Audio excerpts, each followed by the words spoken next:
ধুলিয়ানে গ্রেপ্তার এক তৃণমূল কাউন্সিলর, তার বিরুদ্ধে আবাস যোজনায় ঘর পাইয়ে দিতে কাটমানি নেওয়ার অভিযোগ করেছেন স্থানীয় বাসিন্দারা।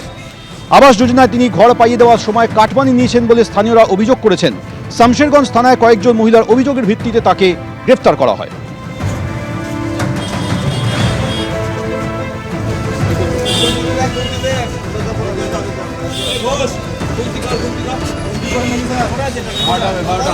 কলকাতা পুলিশের জালে আরও এক প্রাক্তন তৃণমূল কাউন্সিলর তারকেশ্বর চক্রবর্তী, 104 নম্বর ওয়ার্ডের প্রাক্তন তৃণমূল কাউন্সিলর, তাকে গ্রেপ্তার করা হয়েছে। তার বিরুদ্ধে একাধিক ধারায় এফআইআর করে পুলিশ। আজ যখন থানা থেকে বের করে নিয়ে যাওয়া হচ্ছে, প্রিজন ভ্যান ঘিরে ধরে বিক্ষোভ দেখালেন স্থানীয়রা।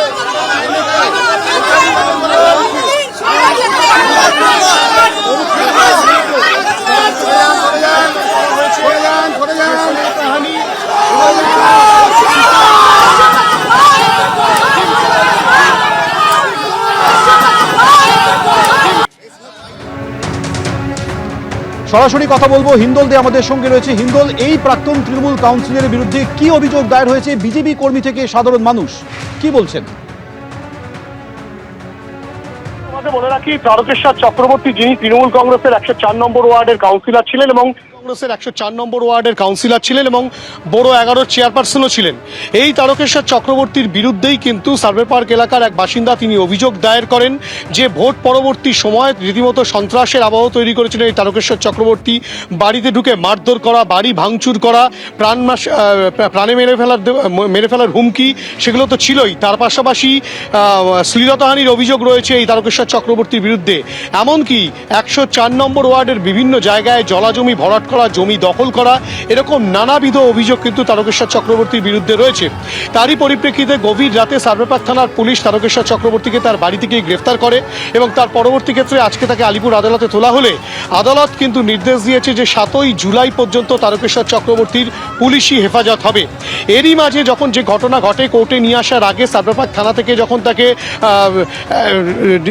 পূর্ব যাদবপুর থানায় নিয়ে যাওয়া হয়, সেখানে কিন্তু রীতিমতো তাকে দেখে গাড়ি ঘিরে ধরে স্থানীয় মানুষজন তারা কিন্তু বিক্ষোভ দেখান। গাড়ি লক্ষ্য করে ডিম ছোড়ার ঘটনা পর্যন্ত ঘটে। গোটা ঘটনায় শুধু অভিযোগকারী নয়, একাধিক অভিযোগকারী তুমি বলতে পারো যে 104 নম্বর ওয়ার্ডে তারা প্রত্যেকেই অভিযোগ করছেন যে রীতিমতো সন্ত্রাসের আবহ তৈরি করে রেখেছিলেন এই তারকেশ্বর চক্রবর্তী। জমি দখল, তোলাবাজি সহ নানাবিধ অভিযোগ কিন্তু বহু সাধারণ মানুষের, এবং সেই কারণেই তারা ভিড় জমিয়েছিলেন, তারা ডিম ছুঁড়েছিলেন তারকেশ্বর চক্রবর্তীকে লক্ষ্য করে। এবং তারপরে আলিপুর আদালতে নিয়ে আসা হলে তারকেশ্বর চক্রবর্তীর 7ই জুলাই পর্যন্ত পুলিশি হেফাজতের নির্দেশ দিয়েছে আলিপুর আদালত। সৌমেন, হিন্দল আমাদের সঙ্গে থাকো। কি বলছেন অভিযোগকারী এবং তার আইনজীবী? শুনুন। ভোটের দিন সকালবেলা থেকে ভোট হচ্ছিল, ঠিক সেকেন্ড হাফের পর থেকে ও গন্ডগোল শুরু করে।